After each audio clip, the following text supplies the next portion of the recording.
Maġġoranza assoluta għal Boris Johnson, rebħa kbira għal Partit Konservattiv, disfatta għal Jeremy Corbyn u l-Partit Laburista. Ir-Renju Unit ser joħroġ mill-Unjoni Ewropea.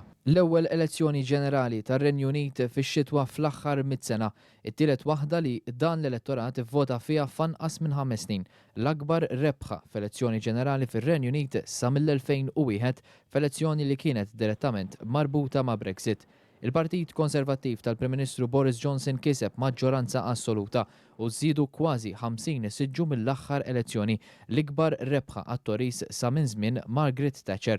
Disfatta enormi għal Partit Laburista li tilfu 59 siġġu fl-ar prestazzjoni tagħhom sa mill-1935 u Jeremy Corbyn issa mistenni jirreżenja wara żmien ta' riflessjoni. L-uffiċċju ta' warajja ser jibqa' il-Partit Konservattiv maġġoranza assoluta ser ikun mill-ġdid ta' Boris Johnson, Prim Ministru tar-Renju Unit, li minnu ser ikun qed joħroġ lir-Renju Unit mill-Unjoni Ewropea. Ir-Renju Unit ser ikun qed joħroġ mill-Unjoni Ewropea sal-aħħar tal-2020 biftehim ġdid mistenni jiġi finalizzat fi Brussell fl-aħħar ta' Jannar li ġej.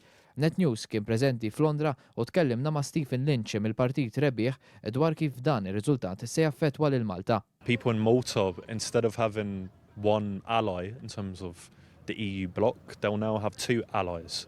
So even though the UK is leaving the institutions of the European Union, the UK is not withdrawn from Europe, and it will still play a very major role in defence, in collaborating on foreign policy, dealing with corruption, all of these sorts of issues that it's worked with our European friends on.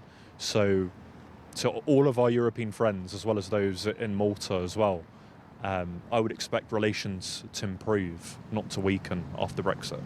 Il-Partit tal-SNP kiseb 48 siġġu fil-House of Commons, fattur li jista' iwassal biex il-futur tal-Iskozja fl-Unjoni Ewropea ikun differenti minn dak tal-bqija tar-Renju Unit.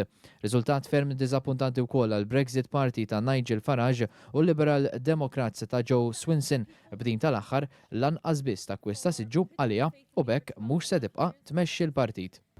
Kien Kutajjar għal Net News minn Londra.